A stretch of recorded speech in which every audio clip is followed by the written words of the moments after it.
오늘 본문의 말씀은 지난주 말씀과 연결되는 부분이라 지난주 말씀을 이해하지 못하면 컨텍스트를 이해하지 못하면 오늘 본문의 말씀을 이해하기가 굉장히 어렵습니다. 그래서 짧게 지난주 말씀을 리뷰하도록 하겠습니다. 아시아에서 온 유대인들이 바울과 함께 있었던 주변 사람들의 그 무리들을 충동을 했습니다. 처음에는 작게 시작했지만 점점 이 충동이 거세져서 결국 폭동이 일어나게 되면서 집단 구타를 바울이 당하게 됩니다. 그 집단 구타는 폭행은 성전 앞에서 이루어졌는데요. 그 현장에서 사람이 죽어가고 있는 그 모습을 지켜보고 있었던 레위인들은 성전 문을 닫게 됩니다. 이러한 레위인의 역할에 대해서 어떤 입장을 갖고 있는지 제가 설명을 해드렸고 교회로서 성도로서 우리는 그러한 죄인들을 어떻게 받아들여야 하는가에 대해서 함께 나누었습니다. 원래 성전의 목적은 제사의 목적, 예배의 목적은 죄인을 부르시고 회개로 인도함으로 그 회개 가운데에 죄 사함을 받고 하나님과 깊은 교제와 영광을 돌리는 데에 목적이 있습니다. 이것이 성전이고 예배입니다. 근데 레위인은 어떻게 했습니까? 나는 모른다. 나는 중간 입장을 취하겠다. 나는 그 누구 편도 아니다. 나는 관여하지 않겠다라는 입장을 가지고 있었습니다. 사실 죽어가는 사람을 보고 모른 척한다는 것은 죄를 범하게 되는 것이죠. 오히려 누가 죄인일까요? 바울이 아니라 죽어가는 사람을 모른 척하는 것 자체가 죄인이다라는 것을 보고 있습니다. 이것은 레위인의 직무유기이며 우리 성도에게 적용해 본다면 우리가 죄를 범하고도 그 죄를 범한 자들을 회개로 인도하지 않는다라는 것 자체가 성도의 직무유기이며 교회의 직무유기가 될 수 있습니다. 그러므로 하나님의 궁극적인 율법의 목적, 율법 정신, 사랑의 목적은 교회 안에서부터 시작되어야 되는 것이며 이 부분이 오늘날 우리 교회의 회복으로 나타나야만 합니다. 하나님의 계획은 바울이 맞아 죽어가는 것이 하나님의 계획이 절대 아닙니다. 믿지 않는 자들을 통해서도 역사하시고 또 반드시 하나님이 이루어가고자 하시는 그 약속을 지키고자 하는 것이 하나님의 계획입니다. 에베소 사건에서도 폭동 중에 서기관을 통해서 하나님은 그 약속을 이루어 나가셨고 오늘 예루살렘에서도 그 폭동 중에 천부장을 통해서도 하나님의 계획은 이루어 가신다는 것을 꼭 기억하십시오. 반면 바울에게 있어서 수많은 군중들이 바울을 죽이고자 했을 때에 어떻게 그들의 그 표현이 일어나게 됐을까요? 바울을 죽입시다 이렇게 했을까요? 아니면 죽여! 이랬을까요?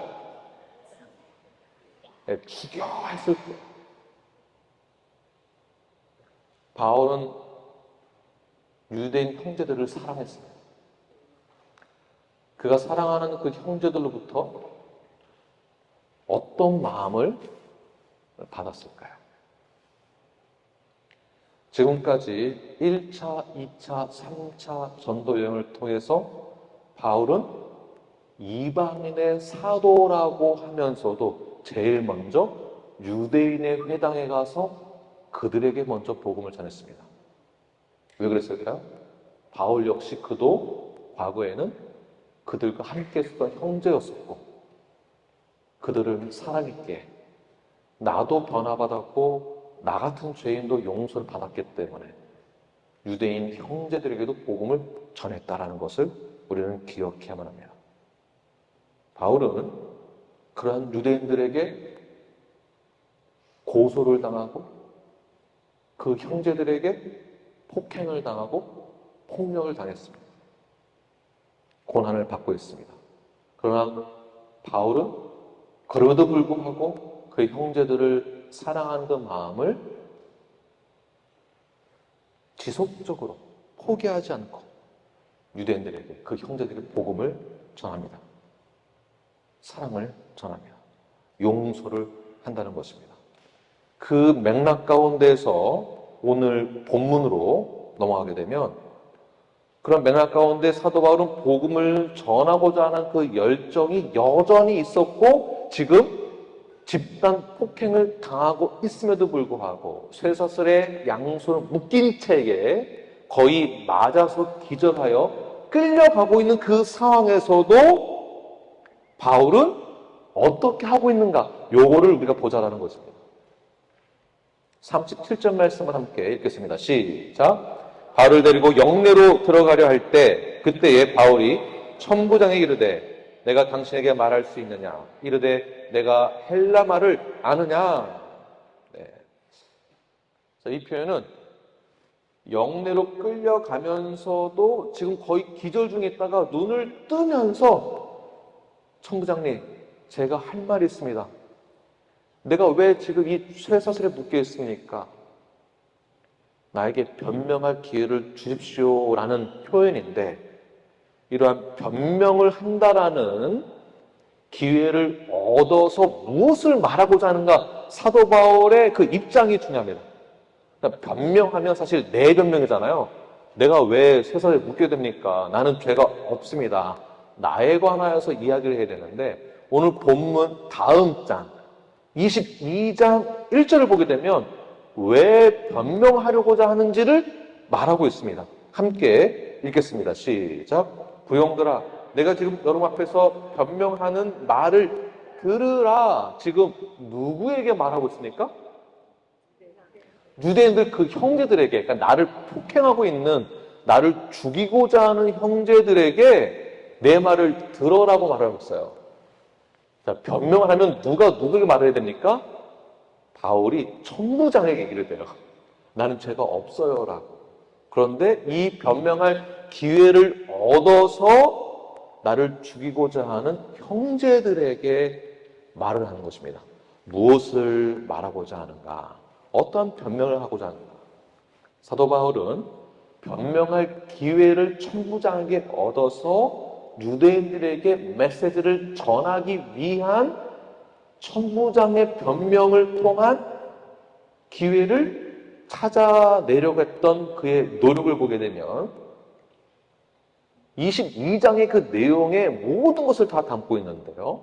22장의 모든 내용은 그 변명은 무엇이냐 하면 여러분, 나는 죄가 없습니다. 이렇게 시작한 것이 아니라 여러분, 당신은 여러분들 나를 죽이려고 하고 있고 나를 폭행하고 있지만 나는 당신들에게 생명의 주관자가 되시는 예수 그리스도를 증거하기를 원합니다. 내가 어떻게 예수를 만난지 아십니까? 이렇게 시작합니다. 변명의 내용이 아니죠. 결국 변명의 기회를 얻어서 무엇을 하려고 하는 겁니까? 복음을 전하고자 했다는 것이 여기에 초점이 있습니다. 그러니까 모든 상황 속에서 나 중심인 사람들은 전부 다 내 변명만 합니다. 내가 이것을 얻기 위해서는 이 기회를 포착하여서 어떻게 해서든 나에게 유리한 쪽으로 만들려고자 하는 메시지가 아니라 사도 바울은 어떠한 상황에 있다 할지라도 그 기회를 통해서 복음을 전하고자 했다는 것이 이게 포인트예요. 복음을 전하고자 했다는 것. 바울은 자신에게 주어진 어떤 상황 속에서도 자신을 변명하지 않고 변명의 기회를 얻어서 복음을 증거하려고자 했던 것. 1차 전도 여행 때부터 보십시오. 비시디아 안디옥에 들려서 그곳 회당에서 복음을 전합니다. 그러고 나서 거기 시민들이 복음을 받아들이고 예수님을 믿고 사도 바울을 따라오자 유대인들이 시기하고 핍박하게 됩니다. 1차 때부터. 이고니온에 가서는 허다한 무리가 바울의 설교를 통해서 예수를 믿게 되었을 때 그때 그곳에서 바울을 죽이려고 합니다. 루스드라로 이동했을 때에는 걷지 못한 자를 일으키게 됩니다. 그리고 복음을 전하게 됐을 때 그 루스드라에 살고 있는 사람들이 바울을 칭송하게 됩니다. 그때 그 전에 들렸던 안디옥과 이고니온에서 온 유대인들이 바울을 끝까지 쫓아와서 방해하죠. 무리들을 선동하기 시작합니다. 그래서 돌로 쳐 죽은 줄 알고 성 밖으로 버리게 되죠. 이런 식의 패턴이 3차까지 있습니다. 계속 이런 패턴이에요. 복음 전하면은 와서 이간질하고 폭행하고 고소하고 죽이려고 들고 살해 위협을 하고 3차까지. 패턴이 똑같기 때문에 사도 바울이 어떻게 하려고 하면 반드시 이러한 결과가 있을 거라는 것을 알고도 복음을 전했다는 것이에요. 알고도 한 것이에요. 결과를 알고도. 데살로니가에서도, 아덴에서도, 고린도에서도, 에베소에서 마찬가지고요. 소돔과 핍박은 끊이지가 않았습니다. 그러나 어떤 상황이 벌어질 것을 알고 있음에도 불구하고 그 상황 속에서 사도 바울은 무엇을 했다고요? 복음을 전했다는 것. 이 포인트가 우리에게 왜 중요하냐면 그 사건, 상황을 통해서 하나님은 언제나 역사하신다는 것을 여러분 기억하셔야 합니다. 나를 변명하려고 하고 나만 살기 위해서 나를 위해 기도하고 나를 위해 신앙생활하는 것이 아니라 그 상황 속에서 처해 있는 그 사건 속에서도 하나님은 역사하신다. 그 역사하심을 기대하고 우리는 복음을 전해야 한다는 것이에요. 이것을 한번 여러분 잘 적용해 보세요. 여러분의 삶 가운데. 건강한 교회의 성도라면 우리는 바울과 동일한 상황은 아니지만 하나님이 주신 어떠한 그 상황은 바로 우리가 전도할 수 있는 기회가 주어졌다고 보는 것입니다. 요즘에 컨택 포인트를 하는 것도 어려워요. 집, 차 타고 회사 또는 사업장, 끝나고 차 타고 집, 그리고 교회. 친구 만날 시간도 없으시죠? 컨택 포인트 만들기도 어렵습니다. 집에서 할 게 얼마나 많은지 몰라요. 얼마나 많은지 몰라요. 집에서도 밖에 나가지 않습니다. 그러므로 누군가를 만날 수 있는 기회가 주어지는 것도 하나님의 섭리이고요. 어떤 사건이 벌어지는 것도 하나님의 섭리다라는 것이에요. 어떤 섭리? 복음을 전할 수 있는, 복음을 전해야만 하는 그러한 상황, 입장이, 사명이 우리에게 주어진 것입니다. 미국 교회의 요즘 트렌드가 무엇이냐면, 과거의 트렌드가 뭐였냐면 BBS. BBS를 통해서도 아이들에게 복음을 전하고 가르치고 전도하는 게 목적이죠. 그러니까 애들 교육이 중요하지만 그 교육을 통한 이웃을 초대하는 것이 목적이에요. 복음을 전하는. 홈리스 사역, 양로원 사역, 병원, 또는 이번에 우리가 가는 캠프, 모든 것이 다 복음을 전하는 통로다라는 것입니다. 현재 무엇이 트렌드인가? 스포츠 캠프예요. 스포츠. 그러니까 스포츠를 통해서도 또 요즘엔 미국 교회에서도 크로스핏을 많이 합니다. 크로스핏을 통해서도 복음을 전하는 통로로 쓰임 받는 것. 자, 이런 적용이 된다면 이런 것입니다. 교회 안에서도 또 다른 사건 속에서도 그 사건이 우리에게 어려움을 주는 것뿐만이 아니라 그 사건 속에서도 메시지가 있다는 것입니다. 시편의 내용들을 보게 되면 좋은 말만 있는 게 아니에요. 하나님께 영광 돌리고 찬양의 찬송의 스토리가 시편이잖아요. 그래서 다윗의 불만이 섞여 있는 내용도 시편에 있습니다. 하나님 왜 이러십니까? 나 버리시려고 합니까? 이러시면 곤란합니다. 하나님을 원망하고 하나님을 의심하는 표현들이 시편에도 있습니다. 그러니까 그러한 사건 속에서 우리는 성경에서 무엇을 발견할 수 있는가? 그러한 시간 속, 그러한 사건 속에서도 메시지가 있다는 것이죠. 하나님 우리를 버린 것이 절대 아닙니다.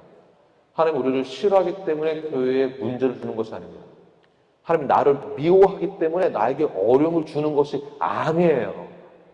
그러나 그 어려움이 처해 있다는 것은 그 어려움 가운데에도 메시지가 분명히 있다는 것입니다. 지금 사도 바울이 어떤 상황 가운데 처했습니까? 맞아 죽어가고 있습니다. 그 상황 가운데서도 메시지가 있다는 것이에요. 우리 교회에서도 메시지가 있었습니다. 여러 가지 갈등, 사건, 사고. 과거에, 전에 우리 교회의 안 좋은 소문들. 그렇다면 우리 교회는 어떻게 되는가? 여러분 한번 생각해 보십시오. 성도면 성도로서의 문제가 있고요. 성도와 성도 사이에도 문제가 있고, 사역자는 사역자만의 문제가 있고, 그 사이에서 겪는 여러 가지 갈등이 교회 안에 있을 수 있습니다. 질투가 있고, 시기가 있고, 미움이 있을 수 있습니다. 그로 인한 소문들, 그로 인한 여러 가지 루머들, 손가락질 당해야 되고, 고소가 난무하고, 이제는 내부의 문제뿐만이 아니라 외부에서도 손가락질합니다. 교회를 향하여서. 이때 우리는 어떻게 해야 될까? 여러분 어떻게 하시겠습니까? 무슨 교회가 이렇게 문제가 많아? 나 이 교회 못 다니겠다. 이 교회 말고 옆에 교회로 가야지. 이 교회는 교회도 아니야. 뉴라이프는 교회도 아니야. 이렇게 하시겠습니까? 아니면 거긴 목사도 아니야. 저 사람은 성도도 아니야. 그렇다고 해서 내가 하나님을 거부할 수는 없으니까 난 중립의 자세를 취할 거야. 나는 아무것도 몰라요. 나는 그 누구 편도 아니에요. 또 이런 표현을 씁니다. 난 잘 몰라요. 하나님이 알아서 하시겠죠. 그건 하나님의 영역이에요. 제가 어떻게 할 수 있겠습니까? 이런 핑계의 말을 많이 합니다. 이러한 중립의 자세는 누가 똑같습니까? 죽어가는 바울을 보고 문을 닫아버린 레위인과 같습니다. 자, 이런 식의 표현과 생각들은 중립의 자세는 나만 살겠다고 하는 이기적인 죄인의 아주 그러한 죄인의 밑바탕에 깔려있는 이기적인 그 죄가 있다는 증거입니다. 한국에서도 여러 가지 교회나 목사의 문제, 이슈가 많이 있습니다. 어느 목사님은 몇억, 몇십억, 몇백억의 교회 재정을 개인 사유 재산으로 만든 케이스가 계속 한국 교회에서 불거지고 있습니다. 이러한 사건이 있을 때에, 이런 사건을 접했을 때에 여러분은 어떻게 하시겠습니까? 저 교회 난 가지 말아야지. 그 교회 다니고 계시다면 난 이 교회를 떠나야지. 보통 생각하는, 적용하는 기준이 다 이런 식입니다.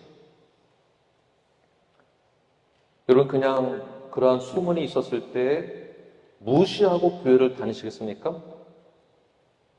이런 것이 중립의 자세. 또는 데모하시겠습니까? 또는 교회를 떠나시겠습니까?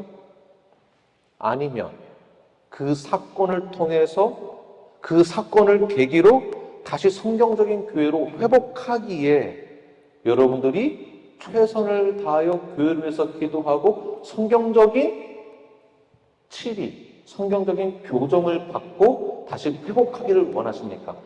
무엇을 선택하시겠습니까? 이런 결정을 누가 하는 것인가? 누군가가 하겠지가 아니라 내가 성경적으로 결정하는 것입니다. 내가. 바로 사도 바울이 죽음 앞에 있다 할지라도 그 죽음 앞에서 포기한 것이 아니라 그 사건 속에서 하나님을 원망하지 않고 하나님을 블레임하지 않고 제사장을 블레임하지도 않고 레위인을 블레임하지도 않고 천부장에게 변명하지도 않고 어떻게 했습니까? 사도 바울은 그의 형제들에게 나아가서 그 사건 속에서도 메시지가 있었다는 것이에요. 복음을 전했고 복음대로 회복해야 한다는 것. 그 사건 속에서 중요한 것은 하나님에게 블레임하지 않았다는 것, 교회에 블레임하지 않았다는 것입니다. 만약에 여기는 교회도 아니야, 교회를 떠나가면 정말 성경을 몰라도 너무 모르는 교회가 누구입니까? 교회가 자기 자신인 것을 모르고 여기는 교회도 아니하러 간다면 자기 자신을 도려낸다는 것인데, 교회는 건물이 아닙니다.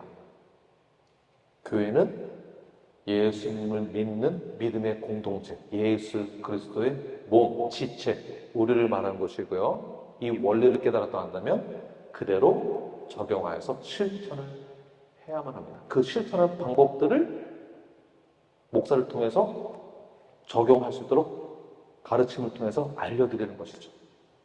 그래서 교회 문제가 있을 때에 불렘이 먼저가 아니고 그 사건 속에서 역사하신 하나님의 은혜를 기대하고, 두 번째 성경적인 원리를 통하여서 그 사건이 일어났을 때 그 사건 속에서 나는 어떻게 해야만 하는가를 성경에서 찾아내야만 하는 것이겠죠. 그래서 바울은 마지막으로 형제들에게 가서 발언권을 가지고 죽을 힘을 다해서 복음을 전하는 것. 여러분, 이렇게 하면 안 됩니다. 하나님은 그래도 여러분들을 여전히 사랑하십니다. 예수님을 믿으십시오. 죄의 사함을 받으십시오. 나 같은 죄인마저도 예수님이 나를 죄에서, 죽음에서 생명으로 옮겨주셨고 어둠에서 빛으로 옮겨주셨습니다. 나 같은 죄인도 구원해 주셨습니다. 당신도 죄의 사함을 받을 수 있습니다. 바울의 선포와 고백처럼 우리 모든 건강한 성도의 마음의 중심에는 이 복음 메시지를 담고 그대로 실천하시는 저와 여러분이 되기를 간절히 축원합니다. 그래서 더 중요한 것은 우리가 양심에 걸리기 때문에 그래도 성경에서 순종하라고 하니까, 복음 전하라고 하니까, 목사님 그렇게 하라고 하니까 순종해야지. 순종 안 하면 괜히 양심에 찔리잖아요. 찔려서 이런 식으로 할 수 있어요. 그래, 복음 전하라고 하니까 내가 싫어도 얘기는 해야지. 사랑합니다, 형제님. 이렇게 하라는 거 아니겠죠. 예수 믿으세요? 하나님 저 했습니다. 저 예수를 전했어요. 복음 전했어요. 이게 다가 아니에요. 복음을 전한다는 것은 수직적으로는 내가 만난 예수님을 그대로 증거하는 게 있습니다. 복음 메시지를 그대로 전하는 것이에요. 두 번째, 수평적인 메시지가 있습니다. 복음의 메시지. 수평적인 복음 메시지는 무엇이냐 하면, 지금 유대인들이 나를 죽이려고 하고 있거든요. 여기서 중요한 것은, 은수야, 뭐가 중요할까? 그래도 나를 죽이려고 하는 사람은 내가 어떻게 하면 좋을까? 용서해야 되겠지. 맞지? 또 어떻게 하면 좋을까? 사랑. 그렇지. 박수 한번 주십시오. 은수야, 아버지 누구시니? 누구? 김진영 목사님 어디 계십니까? 우리 교회 김진영 목사님 박수 한번 주십시오. 네. 자녀 이렇게 잘 시켰습니다. 원수를 사랑하고 용서하는 것이죠. 자, 이 표현이 무슨 뜻이냐면, 저 사랑합니다. 용서하겠습니다. 예수님 믿으세요? 복 받으세요? 당신 하나님의 자녀입니다. 이것만이 다가 아니에요. 수평적인 적용이 무엇이냐면, 당신은 나를 죽이러 가지만 여전히 나는 당신을 사랑하고 여전히 나는 당신과 한 몸을 이루겠습니다라는 표현이 있는 거예요. 이 미닝이 밑에 깔려 있는 거거든요. 난 당신 싫어.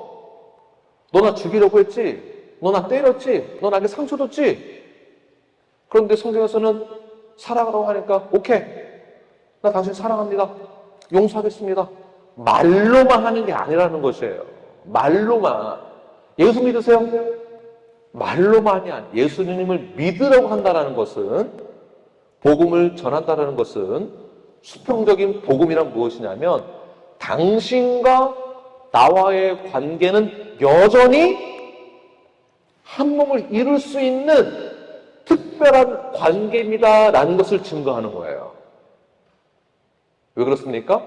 하나님과 나와의 관계는 예수 그리스도의 보혈의 능력으로 죄의 사함을 받아서 관계가 어땠습니까? 하나님과 나와의 관계가 화목하게 됐잖아요. 예수님과 연합하게 되었습니다. 그것을 복음을 전한다 했을 때에는 수평적으로 당신과 나는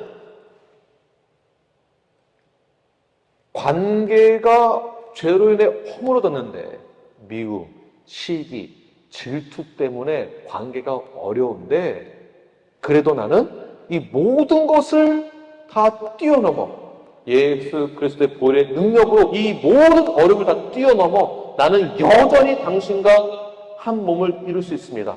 나는 당신을 사랑합니다. 당신은 여전히 나의 형제입니다. 그래서 22장 1절부터 부형들에게, 부형, 나의 형제에게 라고 말하는 것이에요. 나의 형제. 바로 그렇게 맺어진 수평적인 복음의 결과가 무엇이냐? 그것이 바로 교회입니다. 교회. 옆 사람이에요. 바로 옆 사람입니다. 그 이웃이 멀리 있는 것이 아닙니다. 옆 사람에게 이렇게 인사하시고 당신은 나의 지체요 나의 사랑하는 몸입니다.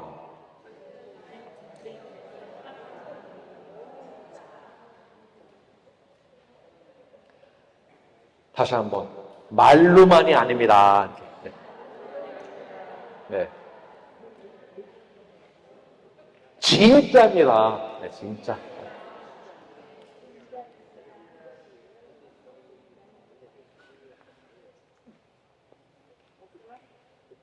이러한 수직적으로 하나님과 나의 관계가 화목하게 되었다는 것, 내가 구원을 받았다는 것을 수평적으로는 교회 안에서 우리가 증명해 내냅니다. 자, 이게 얼마나 중요하냐면 사도 바울이 지금 그것을 보여주고 있는 것이거든요. 지금 원수를 향하여서 당신은 나의 형제입니다라고 증거하고 있는 거야.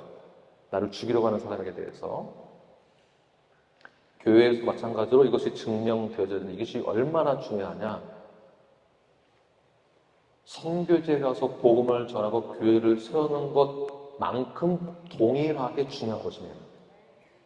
우리가 지상 대명령, 위대한 지상 대명령, Great Commission을 강조하는데 그게 꼭 멀리 있는 것처럼 보이거든요. 어디를 가서 뭐를 해야만 하는 걸로 느껴지는데 어디 이렇게 많이 안 가도 됩니다. 어디가 더 중요하냐면 여기가 더 중요합니다. 여기가 더 중요해요. 옆 사람하고가 회복이 안 되는데 복음을 어떻게 증명할 거예요? 난 예수님 믿어. 어떻게 증명할 거냐고요. 여기서 증명이 안 되면은 나가서도 안 되는 겁니다. 나가서도. 여기서 증명이 됩니다. 그 증명을 하라고 교회가 있는 거예요. 교회라는 이름으로 우리를 하나로 만들어준 것입니다. 부부라는 이름으로 하나의 가정을 이루게 하신 것처럼 교회라는 이름으로 하나로 만들어 주시는 거예요. 현재 바울은 누구에게 복음을 전하고자 하는 것입니까? 자신을 죽이려고 하는 자들에게 복음을 전하고 있으며 동시에 당신은 나의 지체입니다.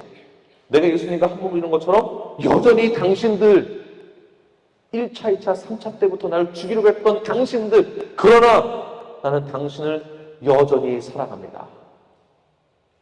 복음을 전하는 것은 바로 수평적인 의미로서 우리가 이렇게 하나됨을 나타내는 것, 증명해내는 것 이것이 성경적인 건강한 교회라고 보는 것입니다. 자, 이런 차원에서 다시 한번 역사님에게 성경적인 교회가 되십시오. 건강한 성도가 되십시오.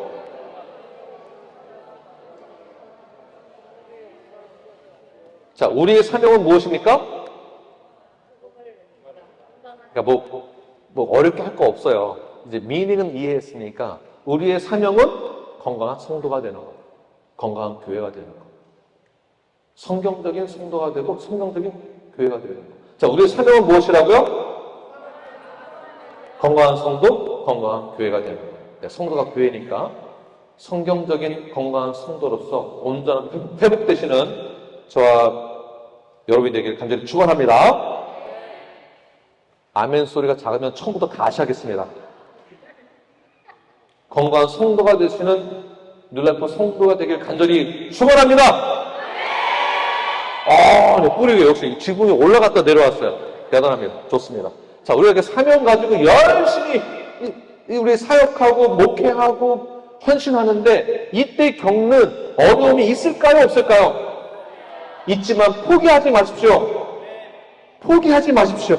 왜 그러냐면 사도 바울이 포기 안 했습니다. 어떤 상황이 있었냐면 사도 바울이 오해를 받아요. 열심히 이렇게 막 하고 있는데 오해를 받아요. 28절, 38절 말씀을 함께 읽겠습니다. 시작.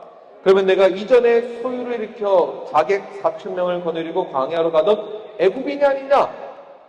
지금 누구에게 말하고 있습니까? 아니야. 천부장이 바울에게 하는 말이에요. 그 전 구절은 바울이 천부장에게 나 변명할 기회 주세요 라고 무슨 말로 했을까요? 지금 헬라 말로 한 거예요. 헬라로. 원래 유대인은 무슨 말 썼을까요? 히브리어. 아람어가 히브리어로 바뀐 그 히브리어로 말을 해야 되는데 헬라어로 말을 한 거예요. 깜짝 놀란 거죠, 천부장이. 그러니까 천부장이 다시 사도 바울에게 야, 너 헬라어를 해? 그렇다면 너 혹시 이런 사람 아니야? 그게 뭐냐면 오해를 받는 부분이에요. 자객 4,000명을 거느리고 너가 소유를 일으키던 광야에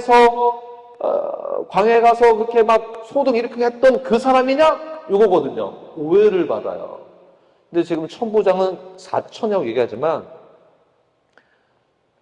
AD 54년에 있었던 사건인데요. 천부장이 백부장이나 어떤 소문을 들었겠죠. 보고를 받았거나 소문을 들었을 것입니다. 당시 역사학자 요세푸스에 의하면은 헬라어를 구사하는 애굽인 예언자가 3만 명을 데리고 와서 예루살렘 성벽이 무너지고 로마가 무너진다. 로마를 무찌를 것이다. 라고 예언을 하고 다니던 그러한 자객이 있었습니다. 그러니까 로마 입장에서는 로마를 반대하던 리더예요. 그러니까 사도 바울을 어떻게 오해했습니까? 테러 분자로 오해한 거예요. 너가 그 사람이야? 너 잘 걸렸다 이거거든요. 오해를 받은 거예요. 우리가 사역을 하다 보면 성경대로 살다 보면 건강한 교회로 나아가려고 하다 보면 아닌 건 아니라고 말을 해야 될 때가 있고 맞는 건 맞다라고 강하게 주장해야 될 때가 있습니다. 욕을 먹더라도 오해를 받더라도 아닌 건 아니라고 하다 보니까 아니라고 말할 때는 상처를 받는 경우들도 있어요. 이때 오해를 받게 됩니다. 저 사람 안 되겠네. 김 목사 고집 되게 세네. 김 목사 이렇게 무식하게 하나. 이렇게 유유하게 하면 되는데 너무 계산적이지 못해. 너무 유하지 못해. 너무 세상을 몰라. 그렇게 하면 안 돼. 제가 듣는 말들입니다. 제가 듣는 오해들이에요. 제가 사랑하는 저 와이프에게 물어보십시오. 김학문 목사 고집 센가? 고집이 너무 없어가지고 사실 문제가 많습니다. 제가. 그러나 성경적인 원리와 진리를 사수하기 위하여서는 절대적인 그리고 조금은 고집스럽지만 오해를 받는다 할지라도 이 사명은 끝까지 지켜내는 것이 성도가 가져야 될 자세입니다. 이때 겪는 오해가 있을 수 있다는 것이에요. 교회 안에서 봉사를 할 때도 사역을 할 때에도 오해를 받을 수 있지만 그 오해를 아무리 받는다 할지라도 사도 바울은 그 오해를 어떻게 하느냐, 오해 받은 것에 대해서 오해를 풀어주죠. 그러니까 오해는 지난주 설교하면 오해는 풀면 되는 거예요. 오해를 풀지 않고 오해를 더 키운다라는 것은 숨어있는 악한 의도가 있다라는 것이겠죠.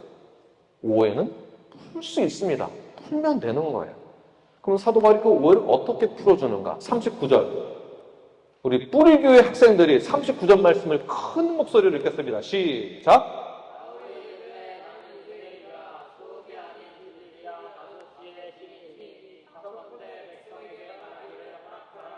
네. 우리 교회 학생들이 한국말로 읽으니까 제가 너무 어색하네요. 우리 애들은 영어로 해야 되는데. 잘했습니다. 우리 박수 한번 주십시오. 네. 자, 이 말이 무엇이냐면 바울이 천부장이 갖고 있는 오해를 풀어준 거죠. 아, 나 그 사람 아니야. 나 소동 이큰 사람 아니야.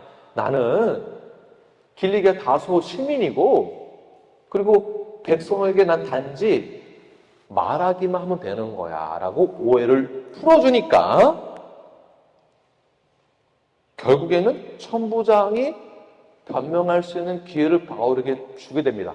즉 오해를 풀어주니까 문제가 없는 거예요. 자, 오해는 풀면 된다. 안 풀면 악한 의도가 있는 거다. 그러므로 오해를 받는 경우가 있다 할지라도 절대 좌절할 필요가 없다는 것입니다. 이 적용되시겠습니까? 나는 오해를 많이 받는다. 한번 손 들어보십시오. 네. 고개를 숙이신 분들이 오해를 많이 받으십니다.